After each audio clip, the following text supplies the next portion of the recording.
Views and opinions expressed in the following program are those of the program's participants and do not necessarily reflect those of station staff, management, and advertisers.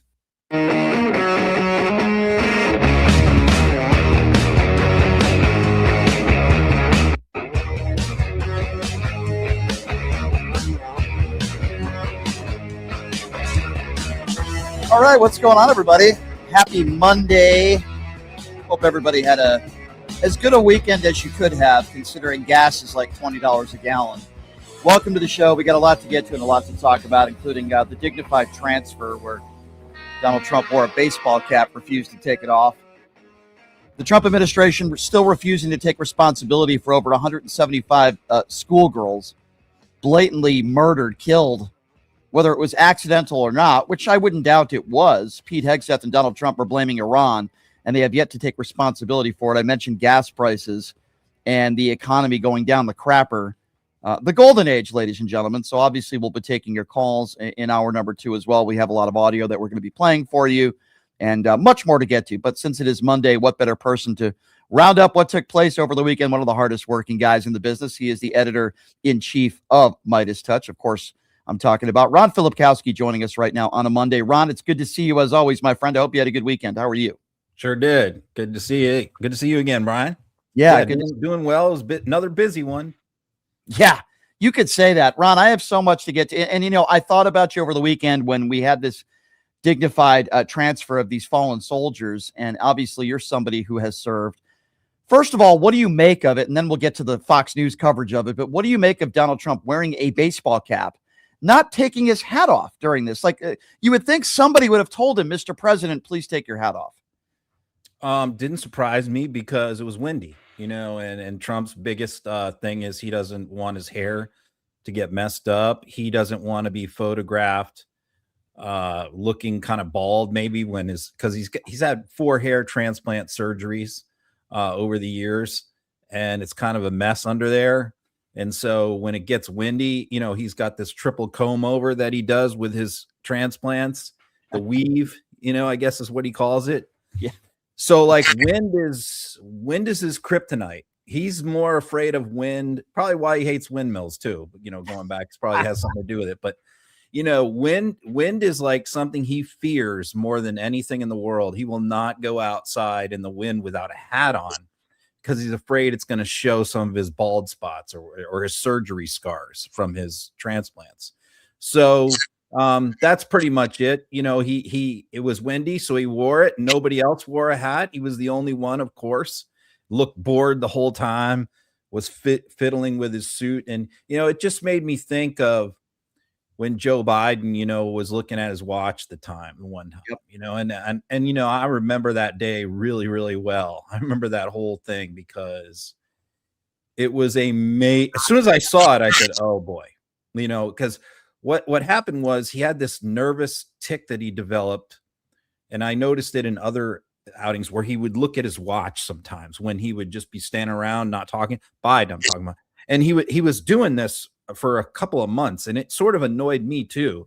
And I was just like, someone just needs to take his watch from him because I don't know why he's doing it, but it's distracting. And then he did it at the funeral, and he's not really even looking at the time because you know, you don't need to check your watch 15 times in and out. It was like a Tourette's thing he developed for a while. Right. And so it just made him look like he was like wanting to leave when that's not what was happening. But Fox ran that like months and months. It was just that clip of Biden checking his watch ran on Fox thousands of times. And now we have this and Fox wouldn't even put Trump on air wearing the hat.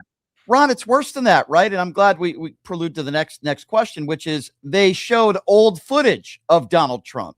Right. They blatantly lied about it, and then they gave a half-hearted apology, right?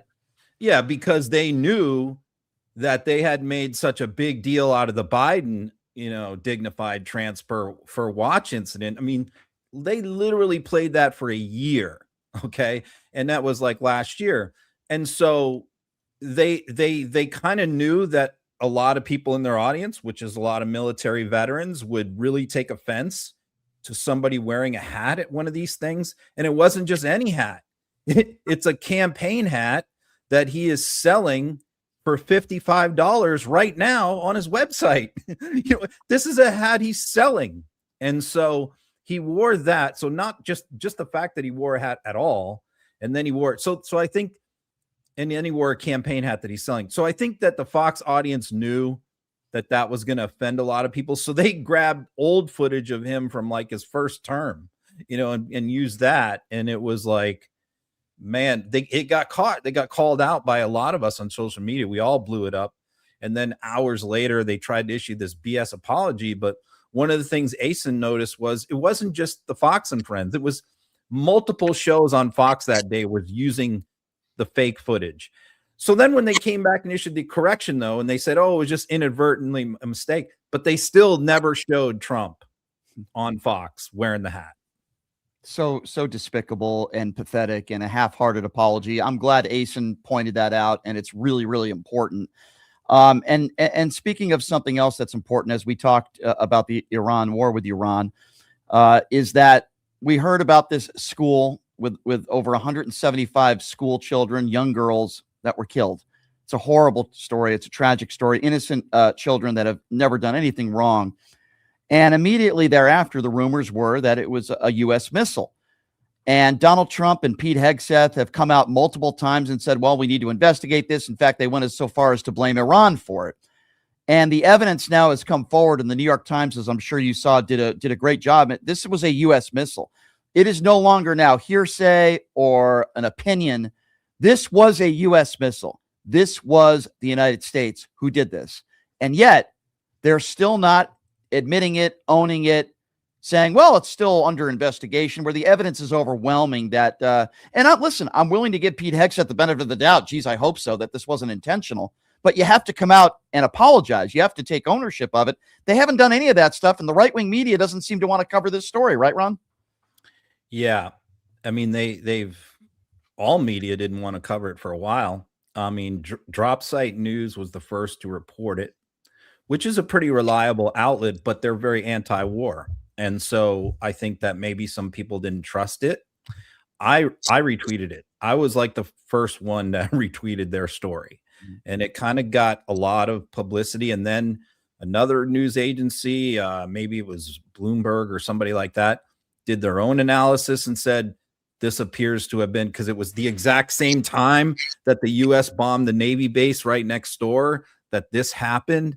And it's like, Iran's not going to bomb themselves. They're not going to bomb their own kids, because there was over 100 schoolgirls in this school. It was in the middle of the school day when this was done. So, and then they floated some different excuses. Well, they shouldn't have had a school next to their naval base. And then it's like they got called on that because we have like 100 schools or something like that on military bases all over the world. So it's like, oh, really? So if you have kids on a military base, they're fair game. Is that what you're saying? Because we have that, dummies. And so, yeah, here's the thing. They just don't want to accept responsibility or apologize, because they don't ever do either thing. You have never heard anyone in this administration, and you've never heard Trump say, I'm sorry. Those simple words, I'm sorry. Donald Trump has never said those two words in his entire life. Okay. And he's not about to start now. And Pete Hegseth, who is a, Trump clone, Trump disciple, is not going to do it either.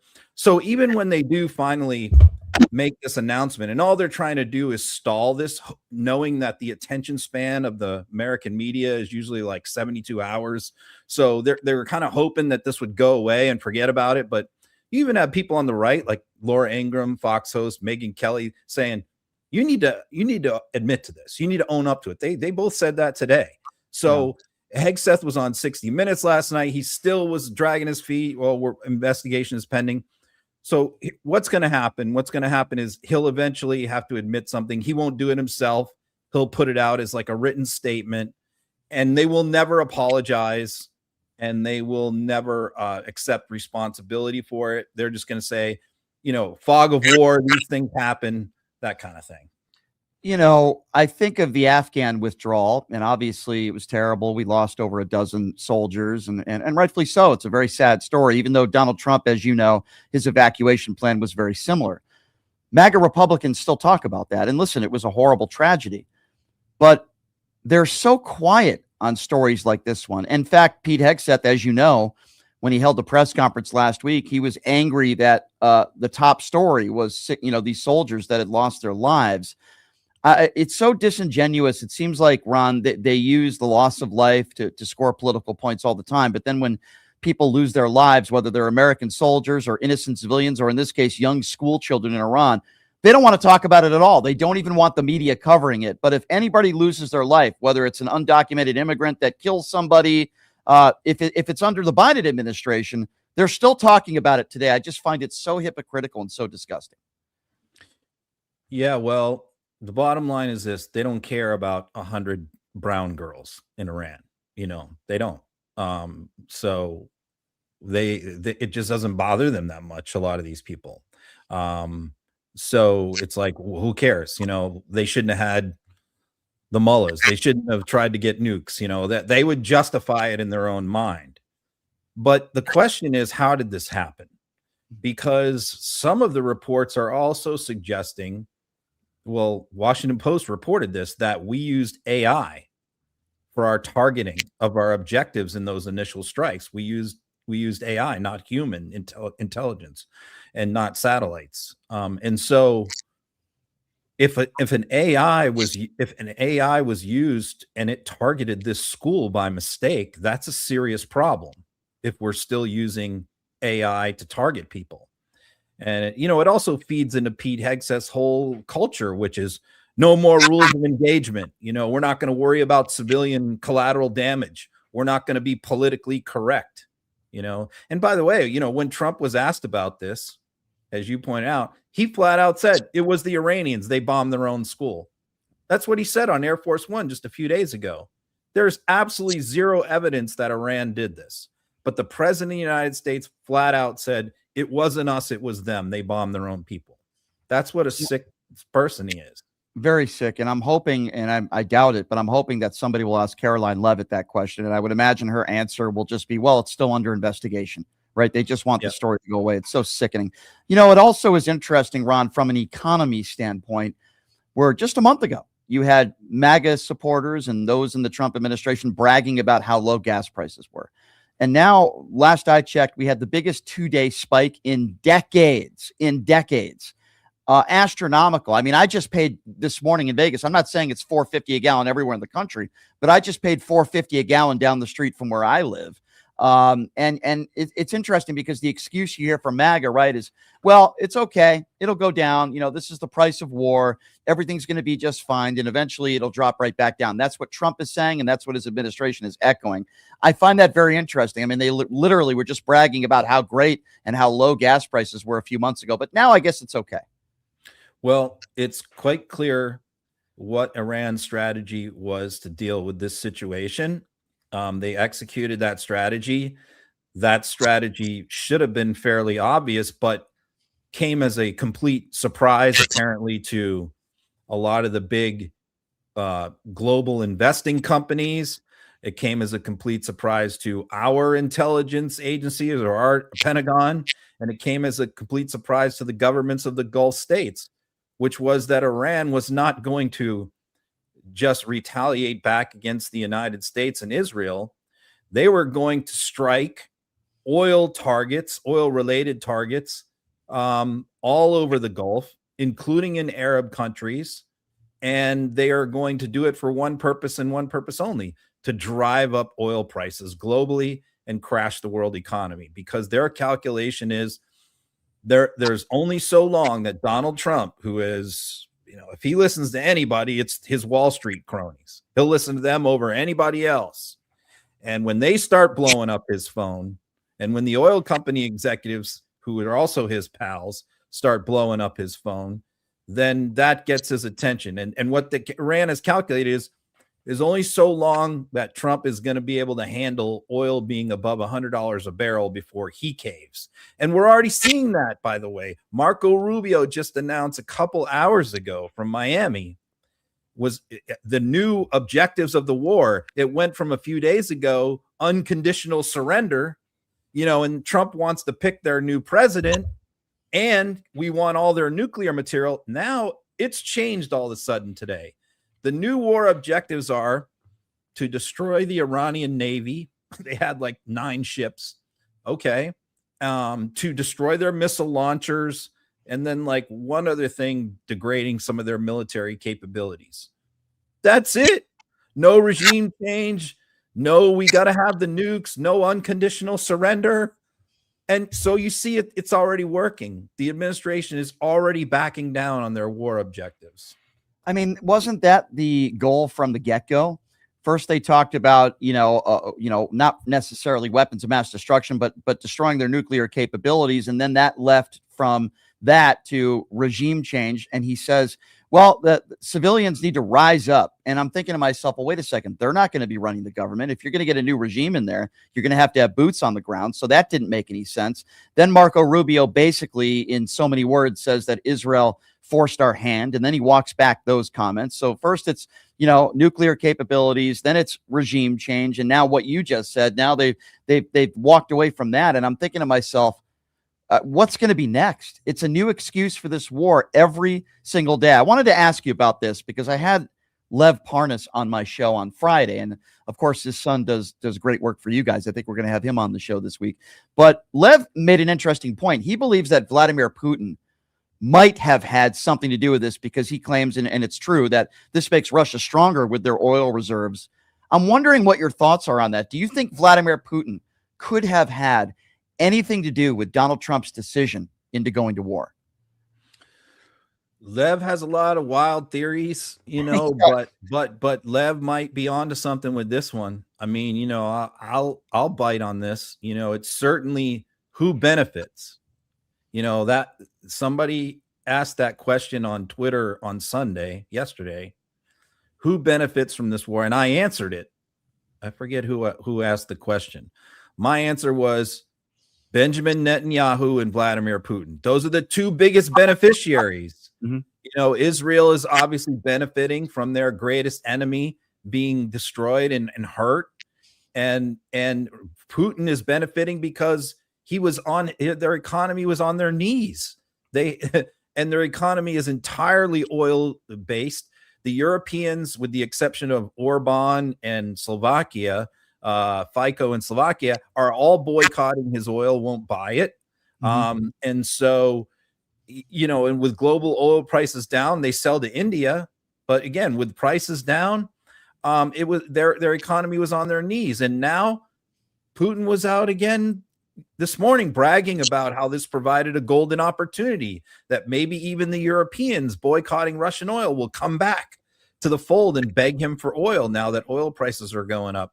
I mean, people say, well, but Iran is Russia's ally. Well, not really. They are, but they aren't. There's no great affection there. Russia uses Iran, but they're not friendly with them. I want to read you a quote. You put this up on your Twitter page today. This is Donald Trump, January 22nd, 2020, when the CDC confirmed the first U.S. COVID case. This is what Donald Trump said back in 2020. And again, you posted this. He said, quote, "We have it totally under control. It's one person coming in from China, and we have it under control. It's going to be just fine." Echoing similar statements that he's made at the start of this war. And I would assume that's why you put that on your Twitter page, to show you that when we're in the start of a horrible catastrophe, which of course back then was COVID, now we're in my opinion, and I think in yours, an ill-advised war. And he's saying everything's going to be just fine. It's very similar language that he's been using over the course of the last week or so. Yeah. I grew up watching and listening to Donald Trump, unfortunately, in the 80s. And you couldn't get away from the guy back then. I lived in the Northeast, and so, he was an ever-present person. But then when I had to start studying him for political reasons, political opposition, I went back and in recent years and watched so much old interviews of him from back in the day. And you see that this is his strategy. This is his pattern. This is the way he deals with everything. Everything is fine. So I watched all these press conferences of him when like his airline was going out of business or Trump University was being sued. And it was always the same thing, which is, this is all fake. It's all bogus. Everything is fine. The company's doing great. Every one of his companies that went bankrupt, right up until like the last day, he was still telling people everything was great. And so, he did it during COVID, where he kept, and he admitted to it later that he tried to minimize it. He tried to downplay everything. And here we are, he's done the same thing with affordability. He's done the same thing with inflation numbers, grocery prices, with tariffs. And now here we are with this war. He's doing it again. He's saying, oh, everything's fine. Everything's great. This is just a couple short-term things. But I guarantee you, like, a lot of what is going down right now, he did not anticipate. He did not expect. And there's a little bit of panic going on behind the scenes. Agree. Last question on the war. There are some Democrats out there, not a lot, but there are some that are calling on some veterans to come home. Do whatever you can to get out of this. Come home, and even some Democrats that are going as far as to say don't serve, under this president. I'm wondering what you make of that. Is that the right message? I understand why they would say that, but there are some elected officials that are calling on some of these soldiers to come home and to leave the military, for lack of a better term. What do you make of that? Well, I mean, if they want to get out at the end of their contract, that's fine. But if you're talking about them like becoming a conscientious objector, yeah, that's probably not a good idea. It's easy to tell people like that, but you could end up with a dishonorable discharge or other than honorable discharge very easily. And that's something that's going to haunt you for the rest of your life, as a military person. Have that on your record. It's going to keep you from getting jobs.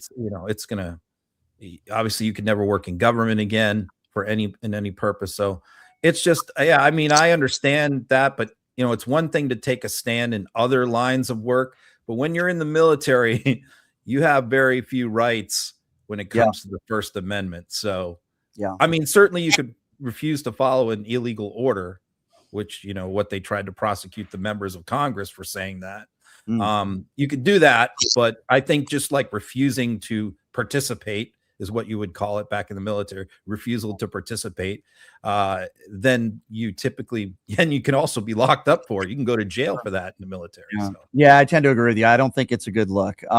With that being said, with this war, which of course is the top story on every network, and it will continue to be for a while now, but kind of in the back burner is the Epstein files, right? We still have millions of files that have yet to be released. And it's almost, and listen, I don't get involved in videos that are on social media. I don't know whether they're real or not, but I will say this: Howard Lutnick has been very quiet on this issue, and others in the Trump administration, and millions of files have yet to be released. And I don't know what the future holds for Pam Bondi, but it doesn't seem like, at least with normal organizations, that they're not going to be covering this down the road. What do you make of that? And do you think a part of this is just a distraction from the Epstein files? Yeah. I mean, this is obviously a big distraction from the Epstein files. And I don't think that Trump, is doing this in Iran just for that purpose. I know there are certainly people who believe that. I don't think so, but I think he certainly recognizes that it is a distraction and doesn't bother him very much that it is. But the other reason is because the House is not in session. And so a lot of the people that have really been pushing the Epstein file stuff in Congress are out because Mike Johnson has them on another 10-day vacation. They're all all the Republicans are down in Miami at Trump's golf club having their retreat this week, their strategy sessions. And so that's where they are this week. So that's part of the reason also why it's sort of been pushed aside to the back burner. But from listening to these guys like Robert Garcia and Khanna and Massey and many others, they are all over this. They are not stopping. This is like their number one priority. People on the oversight committee, which includes Republicans. I mean, includes people like Nancy Mace too. There's others. So it's not going away. And so it's probably worse for Trump that he can just continues to drag this out month after month after month and fight releasing these documents. Yeah, we'll have to wait and see what the future holds here. Ron, before I let you go, talk to me about that Substack. I know you got a busy day today, but I'm certainly interested to see what you got going. What are you working on? Yeah, a lot of things, but the headline is these ICE vehicles, that they bought, and it's like a boondoggle. They paid for 2,500 custom Chevy Tahoes with all these badass ice bling markings on there, and none of the ICE agents will drive them so they're all in parking garages. No one will drive them because they don't want to be identified. You're not gonna. I mean, think about driving around New York in a big ass ICE vehicle, with ice on the side of it. Right.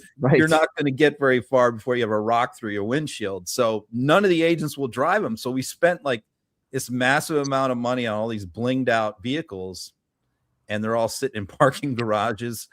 It's just, typical Kristi Noem operation going there. And the person who bought the vehicles is 28 years old that they brought in to spend billions of dollars on Chevy Tahoes, which of course also were bought from a big Republican Trump donor.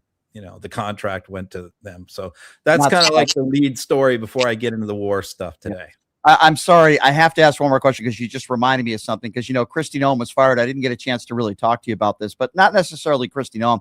Let's move on to Markwayne Mullin. I just want to ask you one question. Really, how stupid is Markwayne Mullin? I mean, is he one of the dumbest people that you've ever seen elected into office? Is he really this stupid, or is it just an act? I have to ask you. It's just like between him and Tuberville, it's just like one Tweedledee and Tweedledum. It's hard to say which one is dumber. Markwayne, he's a real moron. He's a wrestler. I know he made his name as a wrestler in high school. And then his father died when he was plumbing. Yeah. When Markwayne was in his 20s, and Markwayne took over the family business, plumbing business. So he dropped out of college. I guess he was in community college, dropped out. And that's pretty much the extent of his education. And then he ran for Congress and then Senate. And here we are. Yes. His name was his mom said that her and her husband had agreed to the first name, but then after she gave birth, maybe he wasn't in the room and she forgot whether it was going to be Mark or Wayne. And so she just put both on there on the birth certificate. And she said that her intention was to get with her husband and go back and fix it. A couple days, go back and fix the birth certificate and change it, but she forgot. So he's got the Markwayne.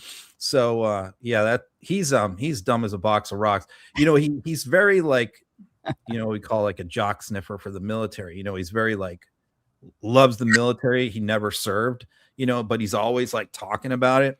So he was asked at a campaign event years ago. I know this is going to come up in his confirmation hearing, that he said that he did secret work for the military one time at some event.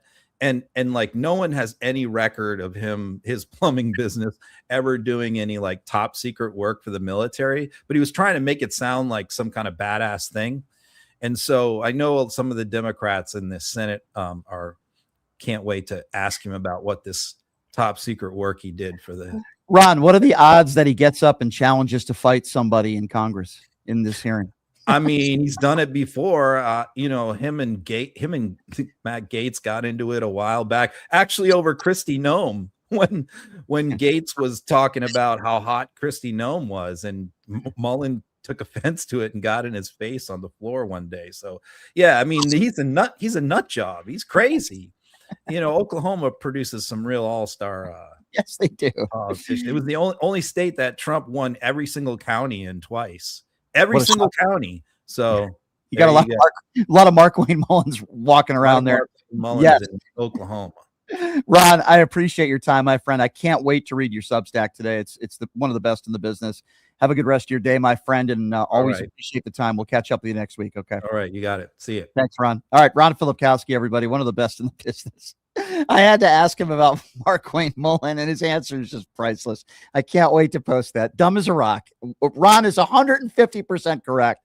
Markwayne Mullin is one of the dumbest people you'll ever find as an elected official. I put him right up there with the Lauren Boeberts of the world and Tommy Tuberville. I mean, these are just really stupid people. This is the guy, all likelihood, that is going to be leading DHS. Crazy times that we're living in, ladies and gentlemen. And, keep in mind, and Ron pointed this out, is that a year ago, we were supposed to be getting $2,000 rebate checks. And remember, Doge was supposed to be finding $2 trillion in waste. And we were all told that that was going to be happening to balance the budget. How did that work out? Remember, we were told we were going to be paying no income taxes because tariffs would pay for everything. And your home electric bills and gas would be cut in half. Of course, he said that he would be the peace president, right? That there'd be no new wars, no new regime change. I mean, these MAGA people are so stupid. They're so gullible. And we just passed this $1 trillion defense budget. I mean, these are scary times that we are living in. So I've been talking to you guys about this horrible tragedy in Iran, where it appears as though it was our own people, Pete Hegseth and the gang, that I would hope accidentally bombed a girls' school in Iran, where we're learning the number of children that have passed away are somewhere anywhere between 100 and 200. I mean, one would be too many, but this is just an awful story.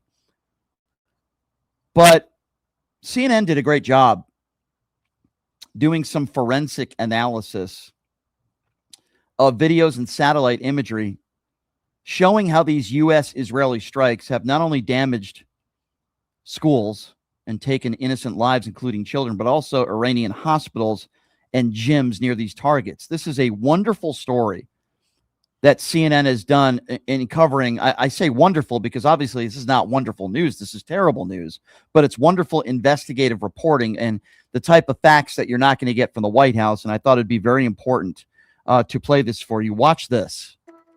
The US and Israeli bombing campaign of Tehran has been targeting intelligence complexes, police stations, and state broadcasters. But we verified videos and analyzed satellite imagery and found the impact is going beyond that, due to the densely packed nature of the city and the large-scale weapons involved. Take a look at this satellite image. This crater is at least 40 foot wide. That means it was likely caused by a 2,000-pound bomb. The target, Iran's state broadcaster, the IRIB. The strike wiped out its communications mast. These bombs used by both the US and Israel are capable of killing or wounding people more than 1,000 feet away. And just 100 feet away is the Gandhi Hospital, one of the biggest in Tehran. Glass shattered, walls collapsed, and patients, including babies, being rushed out. As more videos like this one began to emerge, we started verifying them, pinpointing the hospital where each one was filmed. Then we cross-referenced with satellite imagery to see the damage caused by US and Israeli strikes. Like here, you can see the blown-out windows of the Gandhi Hospital from space. Over in another central part of Tehran is the Motahari Hospital. And just behind it is the Iranian police headquarters.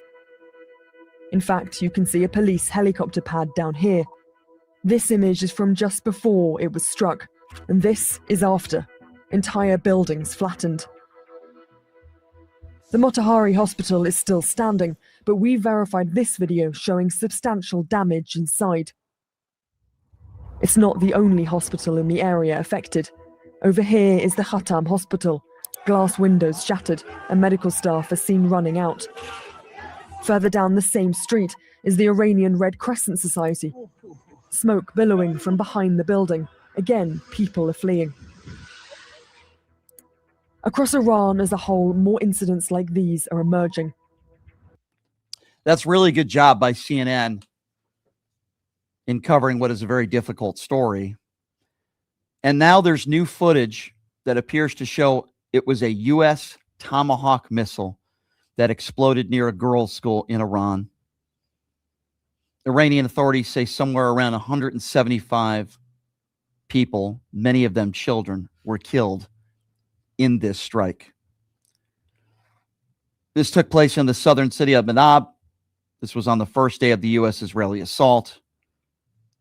It's sickening. And U.S. military investigators said they believe American forces were likely responsible. But while the Pentagon is still investigating, Donald Trump has already blamed Iran with no evidence to back that up. And I am not here to defend the Iranian government, okay? But I'm going to give you guys facts. In the video, which you can see, which is circulated on social media, a large plume of black smoke after what appears to be this Tomahawk missile. There's video of the actual missile. It was not a missile from Israel. It was not Iran bombing their own people. It was the United States. And it breaks my heart to have to say that. Even worse, Donald Trump and Pete Hegseth won't take responsibility for it. And before this video emerged, Trump told reporters it was done by Iran. And they're very inaccurate, as you know, with their munitions. They have no accuracy whatsoever. Again, a complete lie. And all Pete Hegseth said was that we're certainly investigating, but the only side that targets civilians is Iran. The U.S. taking no responsibility for what took place here. How do you think those families think? You think those families are going to be pro-United States? It's just sickening to me. And again, what MAGA Republicans seem to want to focus on are not war crimes, sometimes maybe even committed by the United States. But they want to focus on drag queens. They want to focus on banning books. They want to focus on how horrible transgenders are. Even though per capita you have the better chance of being the victim of a crime from a United States citizen than an undocumented immigrant, when they find a story of a heinous crime that an undocumented immigrant or a brown person commits, it's on all the right-wing news channels 24/7. But a story you won't hear on Fox News today, Jesse Waters won't be talking about it. Sean Hannity won't be talking about it. Laura Ingraham won't be talking about it. On the radio, idiots like Mark Levin won't be talking about it. But mark my words, if this happened under the Biden administration, this would be the lead story on every single one of these right-wing networks, probably for the next year. And that for years to come, they'd still be talking about it, how Joe Biden murdered a bunch of innocent children in Iran. Well, let me tell you something.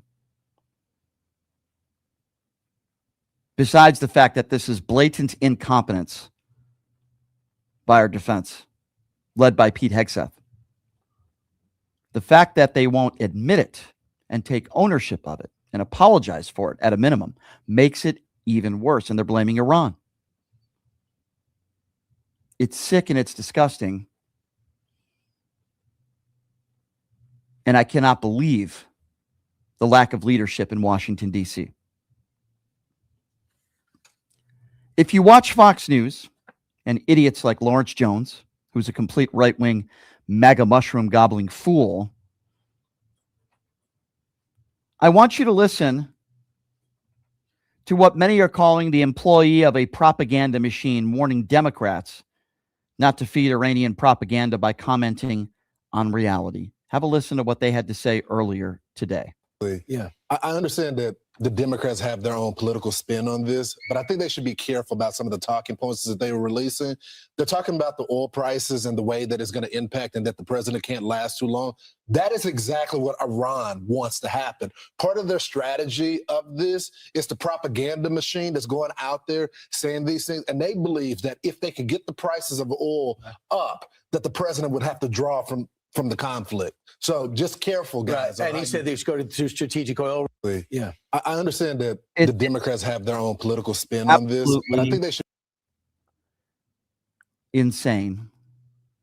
The propaganda machine, which is Fox News, and so many of the idiots that listen to Fox News every single day believe this clown.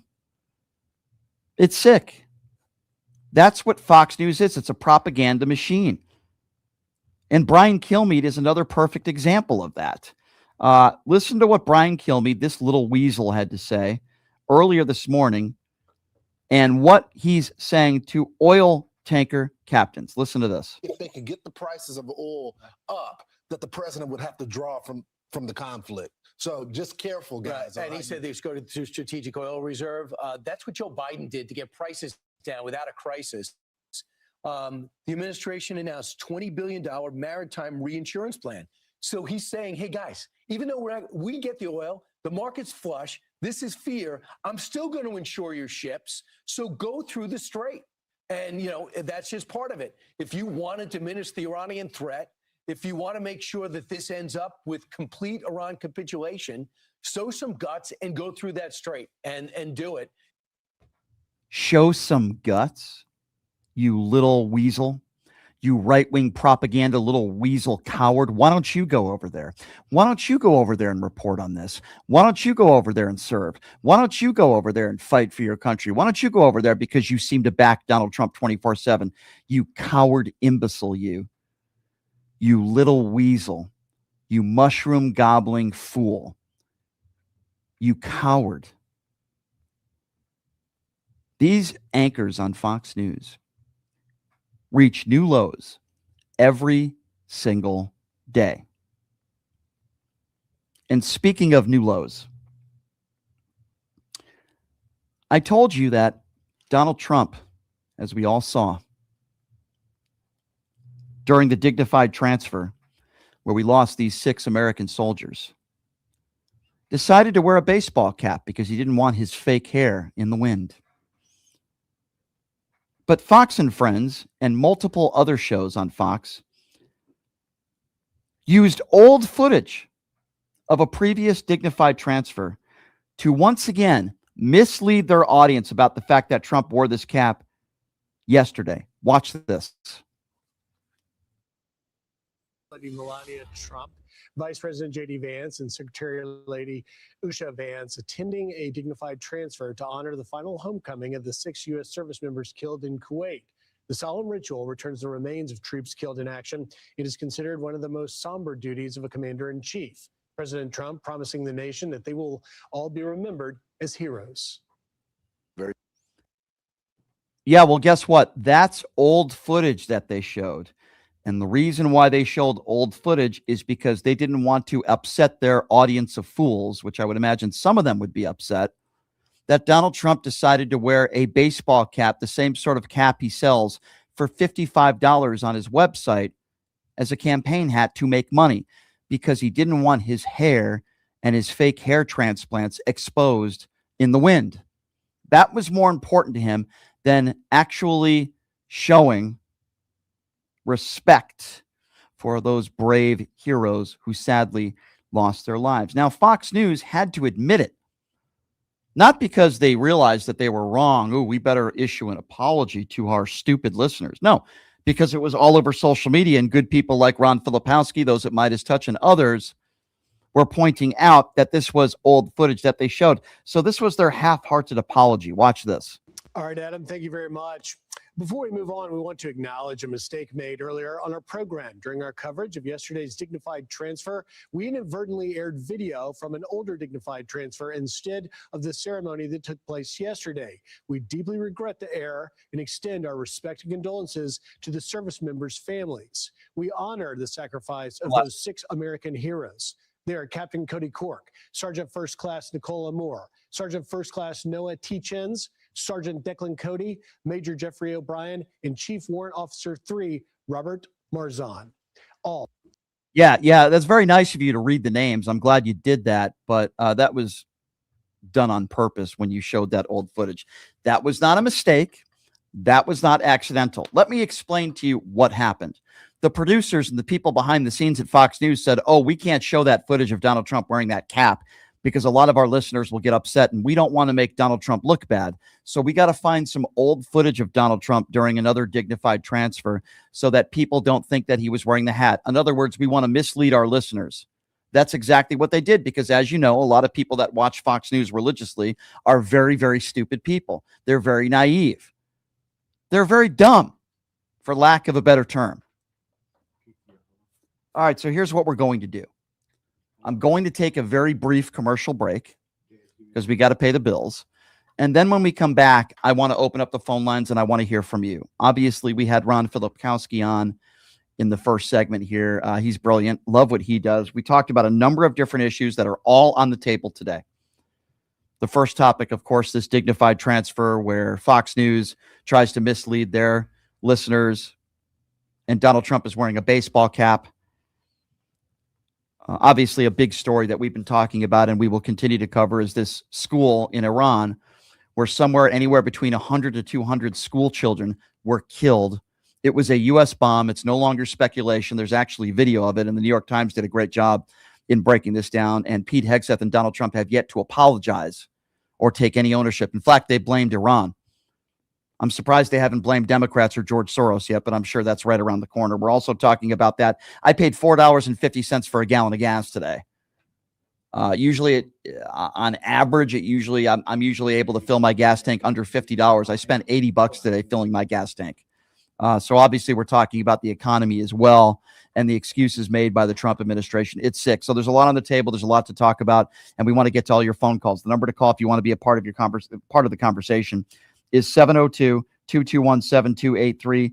Again, 702-221-7283. If you want to get to a couple of the YouTube super chats now, if we may, I do want to do that before we go to break. Your questions and comments will be read live on the air in the YouTube super chat when you can. Of course, check out my website, which is pushingthelimits.live as well. Electric Dad, thank you for your donation. Electric Dad says, if you leave the military and get a dishonorable discharge, you may become president. Yeah, that's true, right?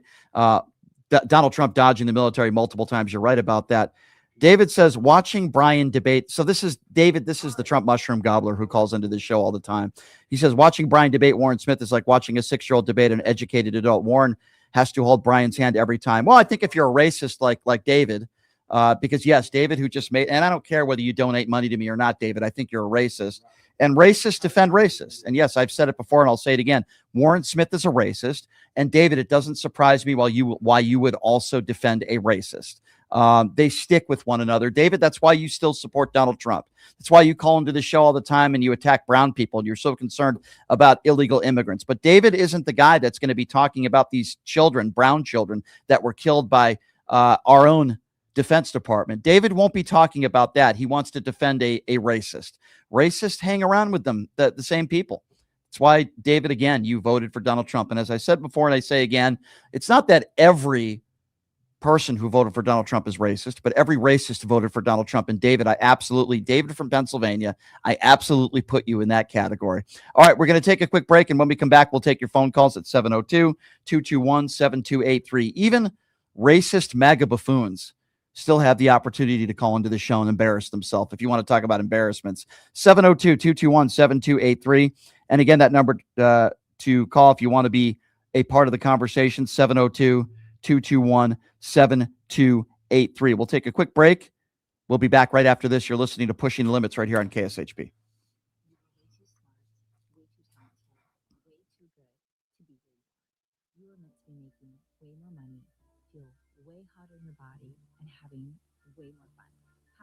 I'm Nicole Mitchell, and I'm a life coach. I help you get hotter and richer. If that is what you're looking for, you can find me at NicoleMitchell.com. My name, Nicole, is with a K, NicoleMitchell.com. You can reach out to me on my website or on Instagram, and I will be happy to be in touch and figure out what you're looking for and how I can support you in getting there. Who would have thought there'd be so many kids playing ice hockey in the desert? Jake Helps Hockey Foundation and the Las Vegas Ice Warriors, founded by Gina Yousafzai 8 years ago, made it possible for families who can't afford the equipment and fees. Donate today at www.hockeyforkids.org and help us continue making a difference. Join us in supporting Jake Helps Hockey Foundation and the Las Vegas Ice Warriors, where every kid gets a shot at the starting line. Just a reminder, our website is www.hockeyforkids.org. Hey everybody, are you struggling to find a pizza place that reminds you of Brooklyn? That true blue New York style pie? Well, worry no more. Stallone's Italian Eatery Pizza is a knockout. We're located at 467 East Silverado Ranch Boulevard, just off of Freeman Road, half a mile east of South Point Casino, just minutes from the Las Vegas Strip. Come by and grab a slice of pie. Plus, check out our Brooklyn-inspired Italian cuisine. Our sandwiches are super hero, that is, because why be a sub when you can be a hero? Stallone's Italian Eatery is here to serve you phenomenal food, Vegas. Forget about it.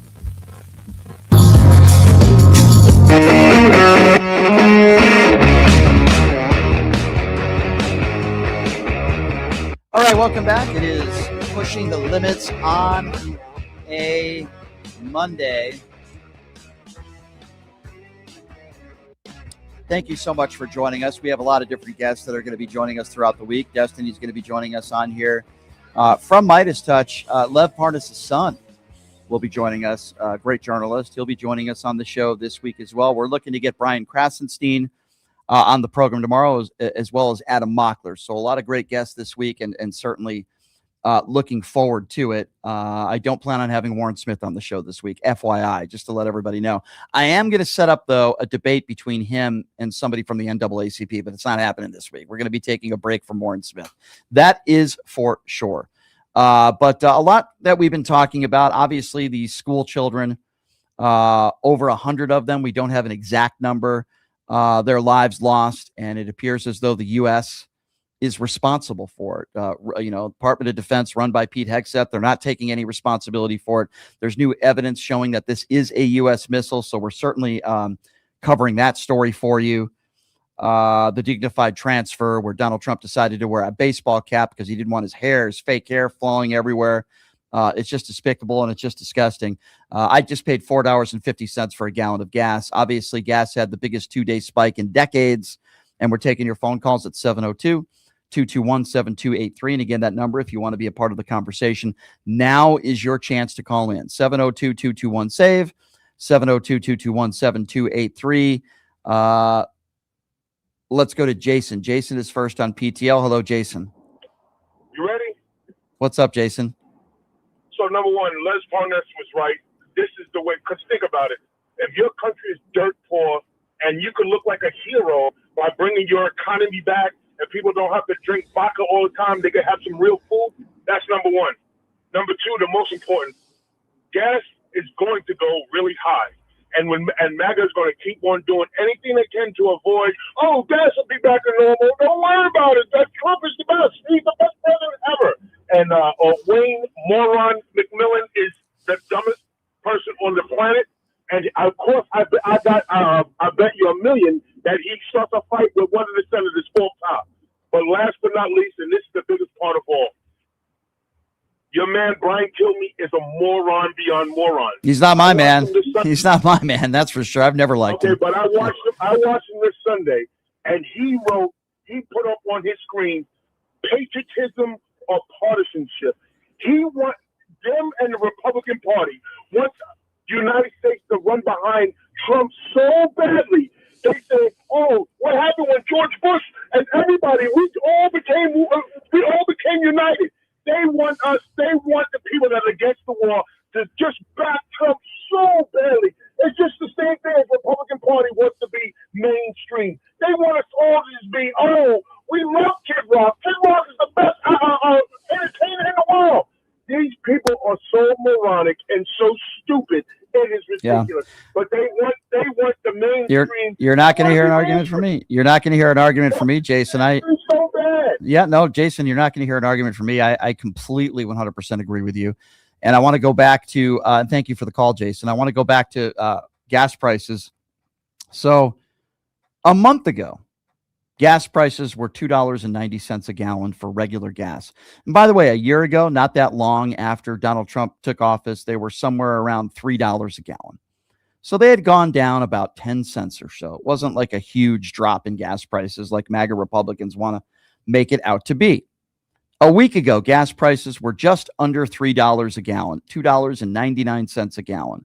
Yesterday, the average price of gas rose from a week ago from $2.99 a gallon to $3.45 a gallon, which is one of the biggest spikes we've had in decades.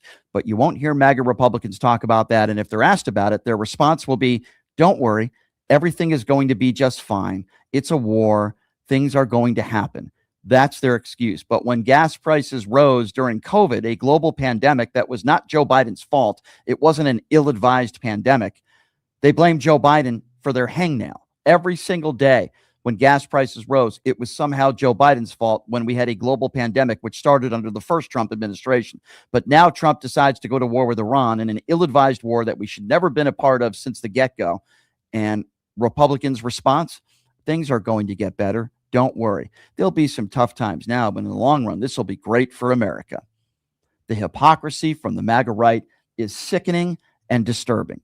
702-221-7283 is the number to call. And again, that number, if you want to be a part of the conversation, 702-221-7283. The average price of gas in Nevada, where I live, is $4.12 a gallon. Absolutely disturbing. All right, let's get right back to the phone calls at 702-221-7283. Alexa is next up on PTL. Hey, Alexa, what's going on?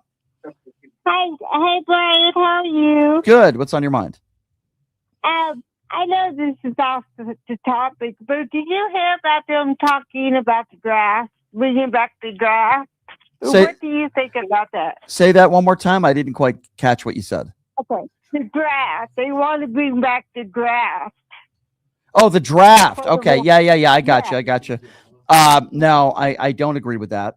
Do you think they'll bring it back? I certainly hope not. And under this administration, under these circumstances, it would be one thing if Iran had somehow invaded our allies, Israel, or the way that Vladimir Putin invaded Ukraine. That did not happen here. And that's why I don't want that to happen. And I hope it doesn't happen. I hope it doesn't happen, Alexa. And I do appreciate your phone call. Thank you very much. I haven't heard that. I hope it doesn't happen. 702-221-7283. And again, that number to call if you want to be a part of the conversation is 702-221-SAVE. Let's see here. Let's go to Demetrius. Demetrius is next up on PTL. Hello, Demetrius. Hi, Demetrius. Hello? Hi. Go right ahead. Hey, how you doing this afternoon, Brian? Good. Hey, you know me, just trying to keep my head above water. I just call in and tell you my normal: keep your foot on these maggles' necks. And this have notoriously always been the play of the global players in the oil market. They manipulate the oil prices under Republican administrations because they have more favorable returns to what they want, manipulating the versus Democratic administration. Yeah. And I'm gonna reiterate it, and I'm gonna let you go, get somebody else. They ain't no compromising with these people. They're gonna think what they want. It's just when it's our turn, we're not compromising, and we don't want to hear what you say. Gotta say. Yeah, goodbye. I'm with you. Y'all benefit off of our policies. Yep. But we go backward on your policies. Have a good day, Brian. Thank you, my friend. Foot on their neck. Thank you, Demetrius. You know I will, and I appreciate your call. 702-221-7283 is the number to call if you'd like to be a part of the conversation. Again, that's 702-221-SAVE. Talking about a number of different issues today. The dignified transfer where Donald Trump refused to take his hat off. Over 100 school children innocent lives lost. The U.S. is responsible for it, but yet Pete Hegseth and Donald Trump will not take responsibility for it, and many of other issues as well. Let's go to Dave. Dave is next on PTL. What's up, Dave? Hello. Yeah. Hi, Dave. Go right ahead. I was wondering what's your take on the Iran war? Oh, well, if I haven't already given you my opinion, I think it's an ill-advised war and we shouldn't be there. Do you disagree? No, I don't actually. Yeah. What do you think about this war? Why do you agree with me? Because I don't like terrorists. That's the starters. Wait. Hold on. I'm confused. You of course you don't like terrorists. I don't like terrorists either. But I don't think this is a. So do you like? Hold on. Do you agree with this war or do you not agree with this war? The only thing I don't like is gas prices being high. Okay, so I said it was an ill-advised war. Do you know what that means when I say that? You know what? I think if we all lived in a world where we didn't have to even watch the news, everyone could get along. I hear you, Dave, but let's start from the beginning here. You asked me what my thoughts were on the war. I said it was an ill-advised war. That means I'm against it. You understand that, right? No, I ain't never been to college. I don't know that word. Okay.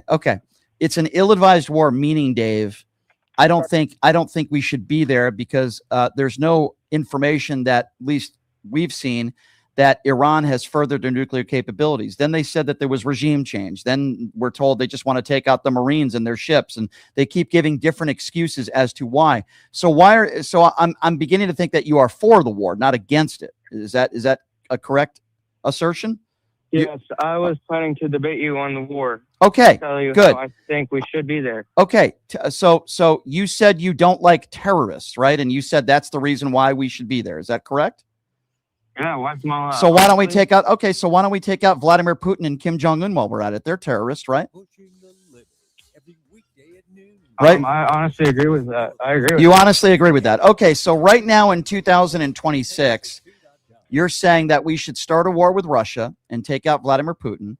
We should start a war with Yeah. Kim Jong Un and take over North Korea. You do realize what you're saying right now is insane. You think we should start like 8 world wars? Is that what you're saying? Are you about to call me a Nazi now? I didn't call you any names, so let's stick to the facts. What you're saying is insane. You're saying we should start 8 wars? Is that what you're saying? Not start. I say we should end it. Whenever you end the leader's life, I think that means you're ending a front. Okay. Do you understand When that? you Do you understand if we went out to take out Vladimir Putin or take out Kim Jong Un, that would start a war? Do you not understand that? Well, I think of more, and I know you don't agree, but I think more of like an imperialism type thought. I think we should honestly invade over there and make the whole world under one law. So you one just nation. okay. So you just want the United States to take over the world then, and just start a war with every country that doesn't agree with our government? Is that what you're saying? Yeah. Well, that's very intelligent. Yeah, we have the best. We have That's the very best intelligent. military, So just the start a war. So best just start a war. government. So start a war with China. Is that what you're saying? Just invade China?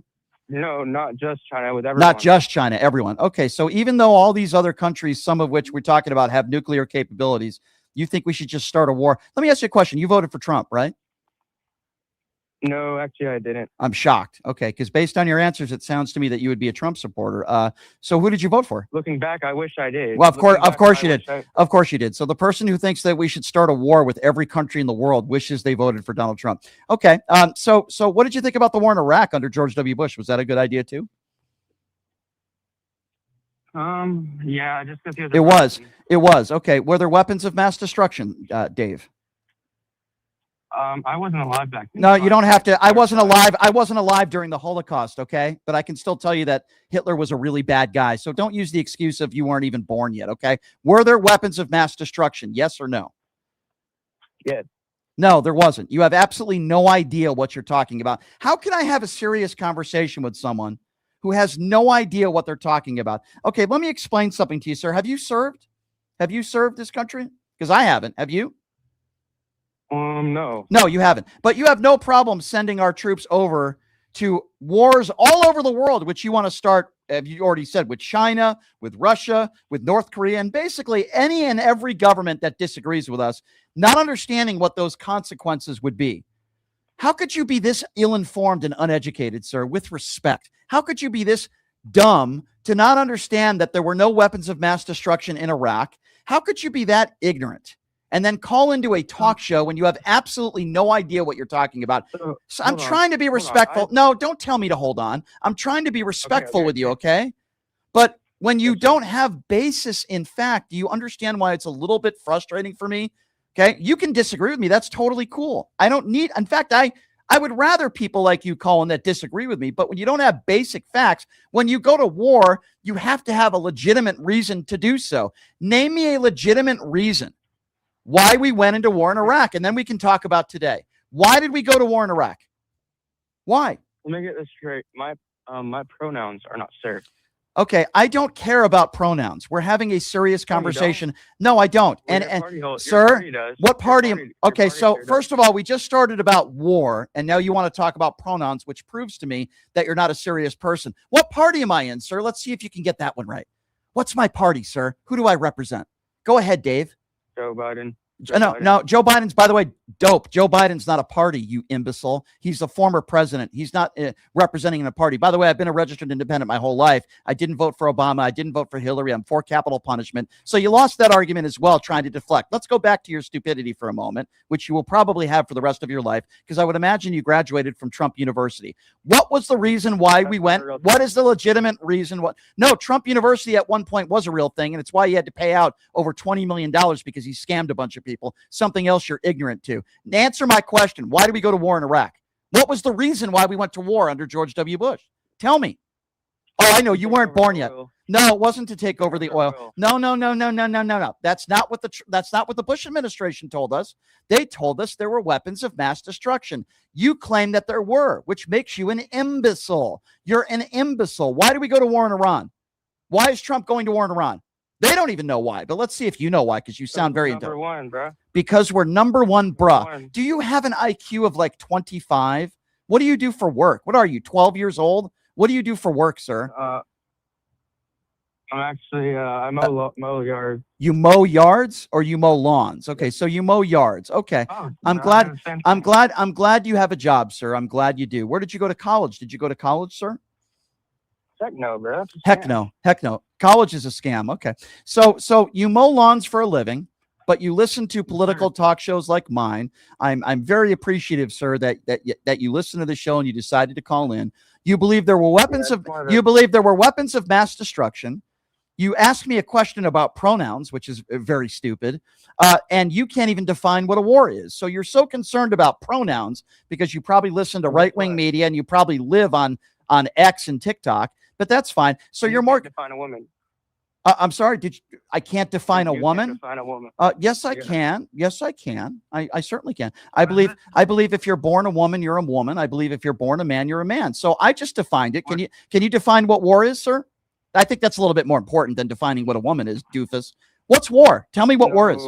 Define war. Give me what's war? Define it. Now. No. Answer it right now.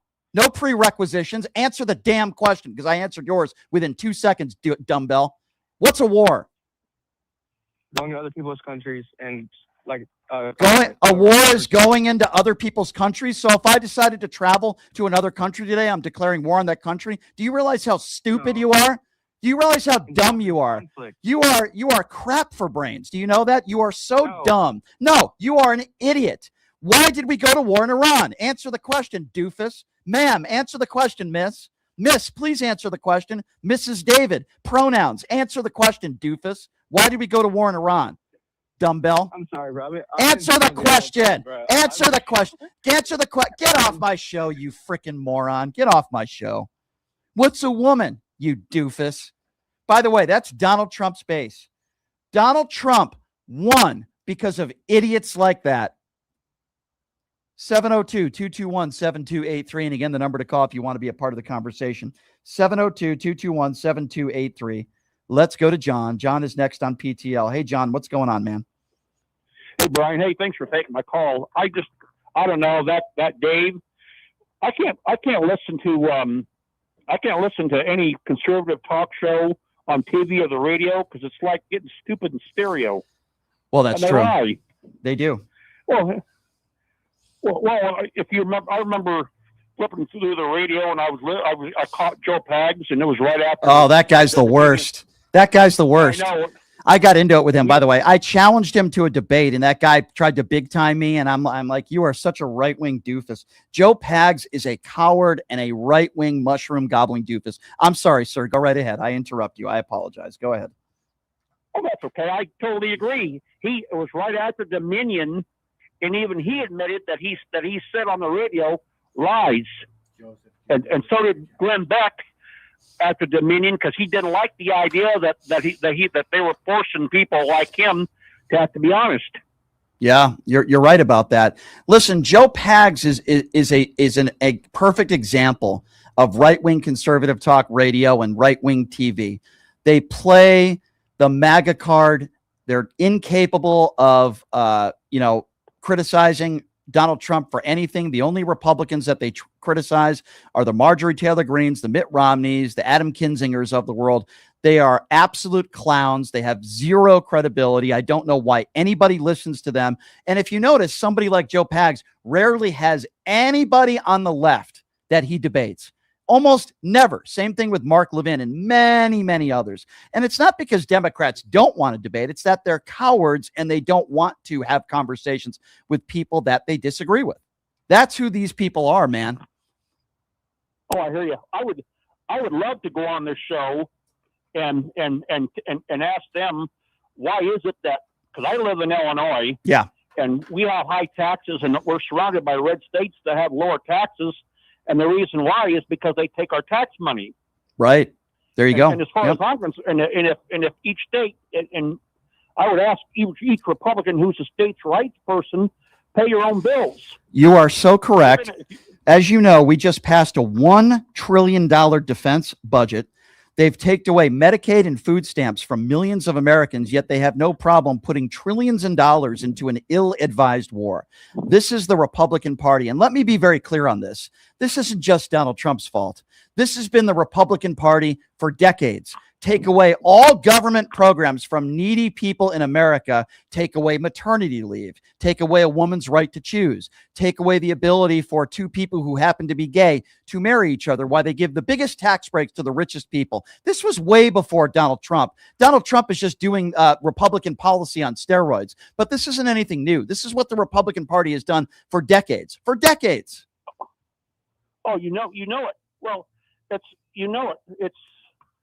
I don't know. It's like when you said maternity leave. It was like when I was watching Jon Stewart, and he had Megyn Kelly, who at first was opposed to maternity leave, right? And then when she got pregnant, she was in favor of it. This is what they are. You gave a very good example. I'll give you another one. Dick Cheney, the late Dick Cheney, and Liz Cheney were anti-gay marriage until they found out that one of their own in their family was gay. And then all of a sudden they changed their tune. It's only if it happens to them do they care. Marjorie Taylor Greene, and I think she has different motivations. She knew she couldn't win re-election, but she only blasted, the healthcare situation right now and blamed Donald Trump and Republicans because she knew that her family's premiums would go up. That's the only reason why. They only care if it happens to them. That's the problem with so many of these Republicans. Sir, I really do appreciate your phone call. You're absolutely right. Great phone call. Good to hear from you, sir. 702-221-7283. We only have one phone line open if you're lucky enough to get through. Nicola is next up on PTL. Hi, Nicola. Hi, how are you, Brian? Hey, and the good. PTL family. Hi, what's on your mind today? Thanks for Hi. calling in.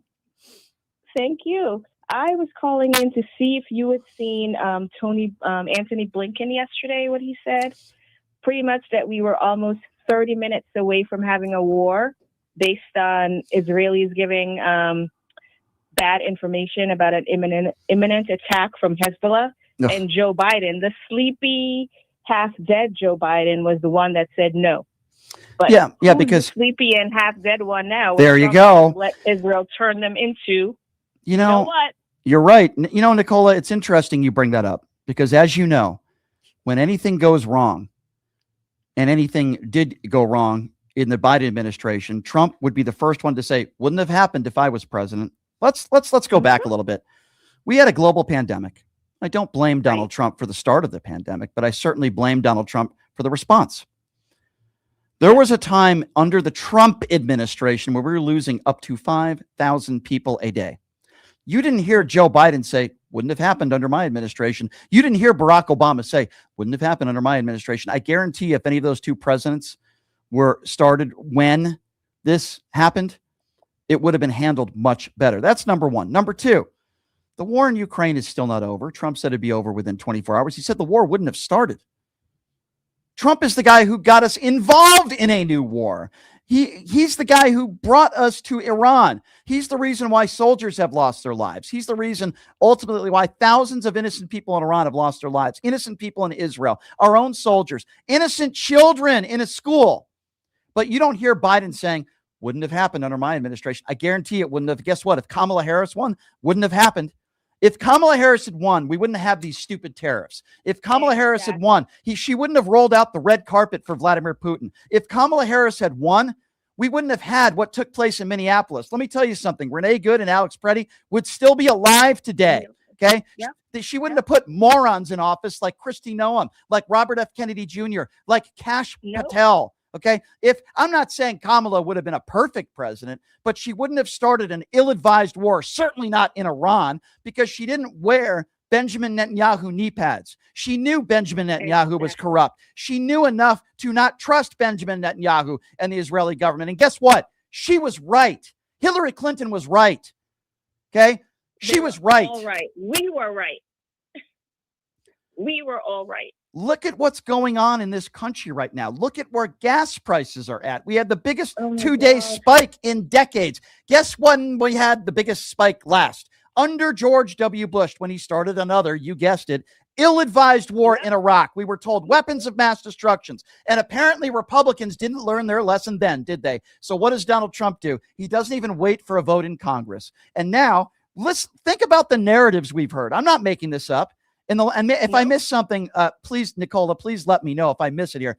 The narrative we were told to start this war was it's only going to be 2 or 3 days.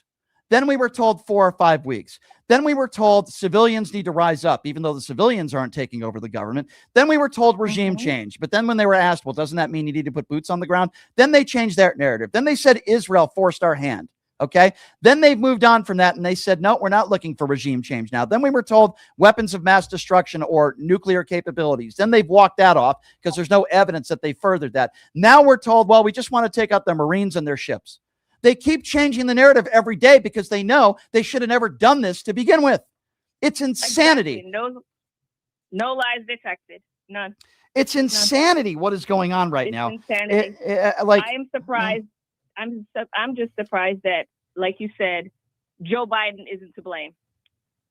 Oh, I'm sure they're going to do that. I'm sure they're going to, when they have no other option and they like, think about this, school that think about those innocent children that lost their lives. By the way, there's an actual video evidence now in picture that it was a U.S. missile. Okay, or whatever you would call it. New York Times. Yeah, that New York Times article and CNN, which I just played. And they had, instead of saying, and by the way, at a minimum, it's incompetence. But instead of saying, we are so sorry, this was not intentional, here's what happened, we made a grave mistake, at least you would have a sliver of respect for owning the mistake. Yep. And yet Donald Trump blames Iran because he's never taken any responsibility for anything in his entire damn life. Never, not once. And you see Anthropic is now suing. Yeah. I did see that as well. They're suing the Pentagon. Right. I find it so interesting that this is the guy who ran on America First. And even though he ran on America First, it really, in reality, is America Last. If anybody ran on America First, it was Joe Biden when it came to student loan debt, when it came to lowering taxes for middle-class Americans. He didn't give the biggest tax breaks to the top 1%. He didn't start any ill-advised wars. Joe Biden did more for minorities and did more for people that were struggling, living paycheck to paycheck than Donald Trump ever did. Donald Trump is the guy that's putting trillions of dollars into an ill-advised war. Donald Trump is the guy that's basically selling pardons. Donald Trump is the guy. He's the guy who is only enriching his close tech billionaire friends, who kidnaps the president of Venezuela to steal oil. And now look at where oil prices are at. Look at how he is enriched and look at the power. Tell me who's in a better position now than they were a year and a half ago. Vladimir Putin. He is in a much tougher and a much better position now and powerful position than he was under the Biden regime. Think about that for a moment. Vladimir Putin and Benjamin Netanyahu are so happy that Donald Trump is president of the United States. How sick is that? And then Donald Trump just puts this out on Truth Social, which is beyond sickening. Donald Trump just tweets out, short-term oil prices, which will drop rapidly when the destruction of the Iran nuclear threat is over, is a very small price to pay for the USA and world safety and peace. Only fools would think differently. Yeah, no, you're the fool, Mr. President. You're the fool, because this war isn't ending anytime soon. And if you want to talk about a small price to pay, why don't you talk to the families who lost loved ones and those soldiers? You think that's a small price to play? Or those innocent children that lost their lives in Iran, the thousands of innocent civilians in Iran and Israel? Do you think that's a small price to pay? But this SOB is the same guy who dodged the military multiple times. He's never fought for anybody else but himself in his entire life. And the guy is such a coward, he can't even take his hat off when we're honoring fallen soldiers. He can't even take his hat off. How could anybody support this guy? How could anybody still support this guy? How? I don't know. You know what we always say? We always say, if Obama, if Kamala, if we should stop, because we know they would never. Let me tell you something. If you still support Donald Trump, there's something wrong with you. Okay. There's Mhm. something wrong with you. I understand people voted for Trump 2-3 times. I also understand that people make mistakes. I try to be understanding as much as possible. If you still 100% support this guy, if you support the war in Iran, if you support his foreign affairs with Ukraine, if you support what he's doing when it comes to these tariffs, if you support the cover up of the Epstein files, if you support all these things, there is something wrong with you. Thank you for the call, my dear. I really appreciate you. 702-221-7283. Again, 702-221-7283. Let's go to Nelson. Nelson is next up on PTL. Hello, Nelson. Hey, what's up, man? How you doing, man? I only called in once last week. I apologize, man. I was kind of busy. I apologize. Okay, nobody really cares about that. So tell me what you'd like to. Man, I'm sorry, man, because I know Okay. you want to hear me. What do you talk want and to? everything. I apologize for that. Okay. Hi, Nelson. What did you want to talk about today? No, I just want to say that I agree with you that, Trump's method of approach for bombing the leader of Iran was a horrible idea. And it's making prices skyrocket. Innocent civilians are dying. And I feel like, unfortunately, more people are going to get hurt in the process. And he really, really messed up here. Really bad. Really, really fucking bad. Okay. Watch the language. You cannot say the F word on this show. Sorry. My fault. Yeah. Well, I just want to. Let me ask you a question then. Really Well, good. yeah, I think that's definitely obvious, but you listen to certain people on the other side of the aisle that are defending the war. They have zero credibility. Would you agree with me? If you're defending this war, you have zero credibility.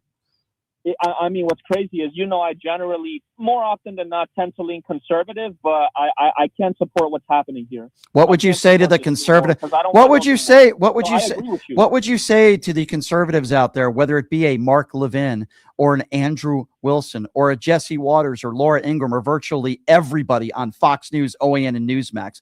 What would you say to all those conservative media outlets, so many of them that are defending this war? What does it say about their credibility when they all seem to be in cahoots and think this is a good thing? Yeah, I mean, when I would just definitely say that they're wrong on this particular topic and that more innocent civilians are going to get hurt, injured, or killed. But this isn't anything new. It happened with the Iraq war. This isn't anything new. Can you name me an ill-advised war in our lifetime that a Democrat started? Name me one. I mean, there's the war in Afghanistan. I know that was George Bush. George W. I don't know. I really don't recall what happened. So why are you a conservative? So why are you a conservative? What policies? Well, why are you conservative? Because talking about war is not the only thing I lean when it comes to. Well, it depends on the type of topic. So what do you disagree with Democrats on then? Tell me why you're conservative. Why do you disagree with the left? Why? Give me some policies from the left that you disagree with. Oh, well, on a variety of different issues. I mean, Well, if you want me to get off topic, Let's I start. could. You just said, okay, we agree on the war. Okay. Yeah. You are a conservative. Hold on. Nelson, you're a conservative. You obviously, for whatever reason, disagree with the left.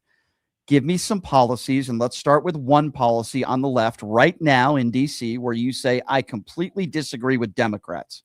Surely, if you're... Well, not on every issue. It depends on the topic. Just give me one. Abortion. Okay, so abortion, by the way, 60%, not every conservative agrees with you. In fact, 6 out of 10 Americans in virtually every poll agree with the woman's right to choose. So are you a one voter? I mean, what's the word I'm looking for here? One issue voter? Okay, you disagree with Democrats' stance on a woman's right to choose, and as a man, you want to tell a woman what to do with her body. Okay, I disagree with you on that. No, not Okay? necessarily. I wouldn't go that far either. That's exactly what you're saying. If you're anti-abortion, you're telling a woman what to do with her body. There's no other way around it. To avoid murder. Okay, that is your definition, and to most Americans that disagree with you, both Republican and Democrat, it is not. So give me another. Okay, let me ask you a question. Since you're so pro-life, as you say, how many children have you adopted? What?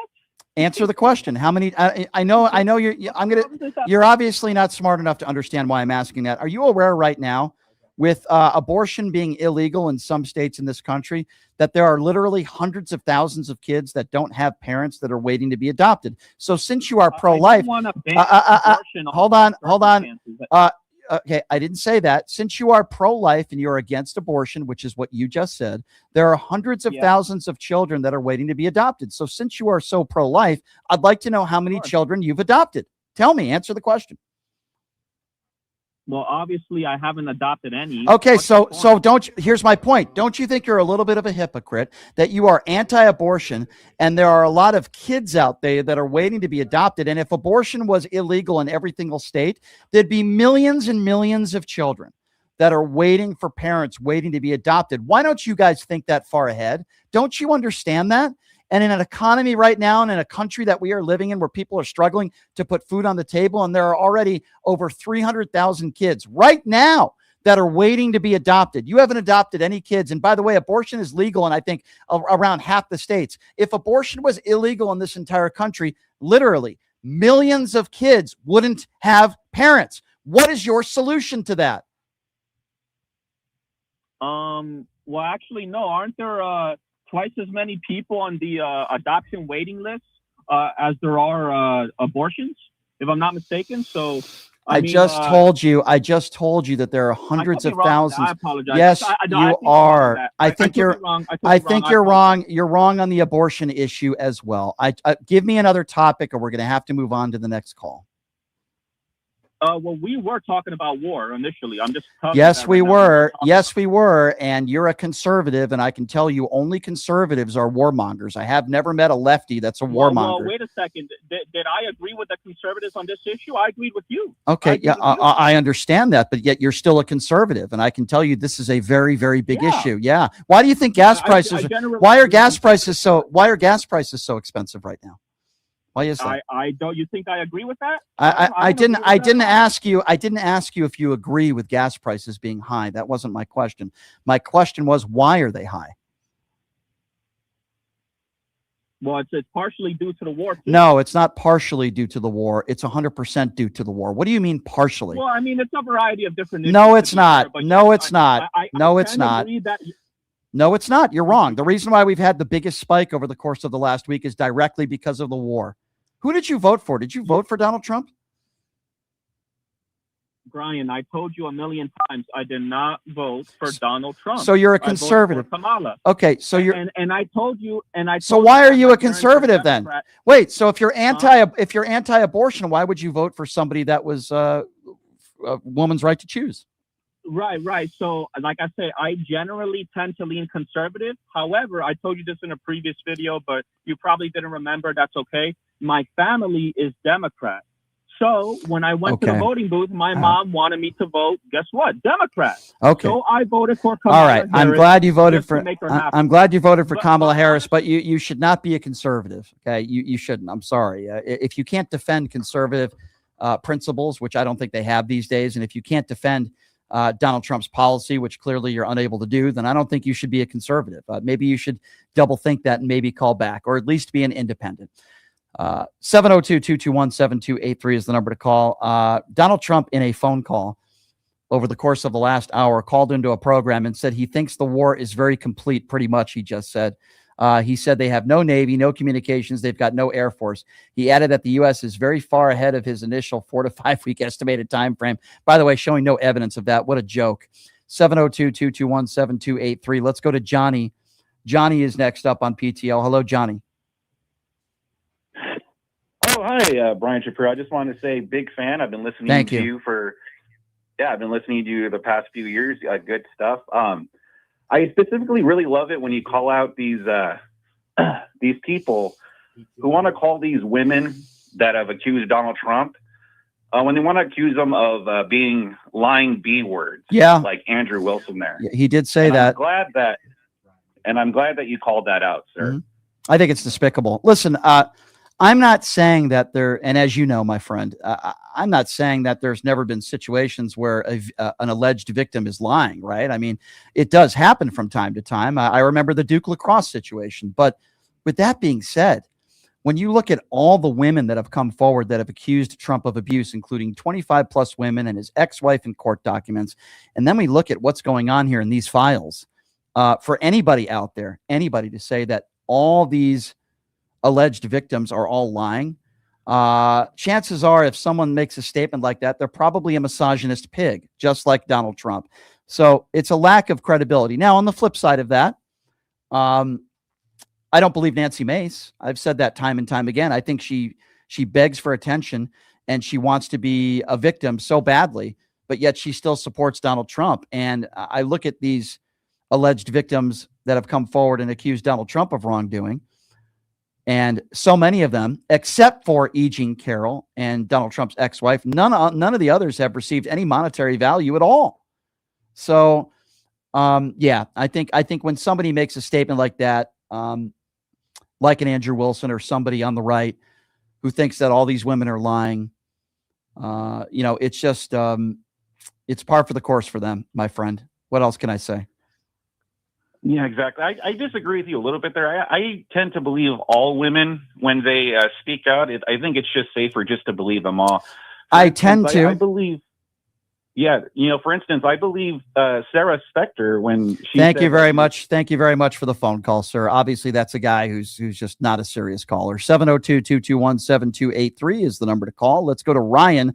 Ryan is next up on PTL. What's up, Ryan? Hey, Brian. Hey, what's up? Yeah. One of the things you said that I'm going to completely dispute you on. Okay. Is you said that lefties are not warmongers. The Ukraine war, they voted to fund the Ukraine war for years and years. Why is that? Why did they do that? Is that because they wanted to go to war and put boots on the ground? Yeah, I'll tell you why. Because our friends in Ukraine were invaded. For example, if Iran, Ryan, decided to invade Israel, which they have not done, if they actually did what Russia did to Ukraine, I would feel very differently about this war. I feel like we wouldn't have much of a choice but to defend our allies. A warmonger is somebody that wants to go to war. Somebody like a John Bolton who loves and listen, I have respect for John McCain, but I would put him in that, and Lindsey Graham, I'd put him in that category as well. Sir, the circumstances are very, very different. Can we at least agree on that? What happened in Ukraine, as you know, is Vladimir Putin and Russia invaded our allies. The Democrats voted for us to defend Ukraine. They didn't vote for us to go to war in Russia. There's a difference between that and wanting to defend our allies and starting war with Iran when they didn't attack us. And to my knowledge, they did not attack Israel. In fact, it was the other way around. Israel was planning to attack them, according to our own White House. You do understand there's a difference there. Do you understand my point, Ryan? Yeah, but that has but the war in Iraq, though, there was, how many Democrats voted for that? Yeah, because we were told, sure, but I wouldn't call somebody a warmonger. By the way, Joe Biden voted against it. I wouldn't call somebody a warmonger when they're told, and they were lied, as you know, that the Saudis and that Saddam Hussein, they had weapons of mass destruction. Now, if somebody tells me, and I believe them, that they have weapons of mass destruction and they approve a war, I wouldn't necessarily call you a warmonger. Do you understand what I'm getting at here? The Ukraine example you gave, with all due respect, was a very bad example. Our allies were invaded by Russia. That's not an opinion. There were Democrats and Republicans that voted for the war in Iraq. And by the way, they admit it was a mistake. They were led to believe by, that's right, a Republican president and regime that he had weapons of mass destruction. Now, if they knew that he did not have weapons of mass destruction, I guarantee you the overwhelming majority of Republicans and Democrats would not have voted for this war. So give me an example of a warmonger, because those two examples that you gave are bad examples with respect, sir. Well, isn't it like weapons of mass destruction was a lie? Is it also a lie that Iran is a very oppressive regime? Is that a lie? Absolutely. But just because you have I didn't. Just because you have an oppressive and a terrible regime, I would agree with you. That doesn't necessarily mean. See, here's the thing, my friend. Okay, Ryan, hear me out on this. Okay, and you can tell me whether you disagree. There are a lot of oppressive regimes out there: Russia, North Korea, China. Doesn't mean that's a reason to go to war. Now, we've heard, as you know, multiple reasons why we went to war. First, we were told the Iranian people, civilians, need to step up. Obviously, they're not taking over the regime. Then we were told it is regime change, but they didn't say we were going to put boots on the ground. Can't happen. Now we're told it's not regime change. It's just to take out their ships and the Marines.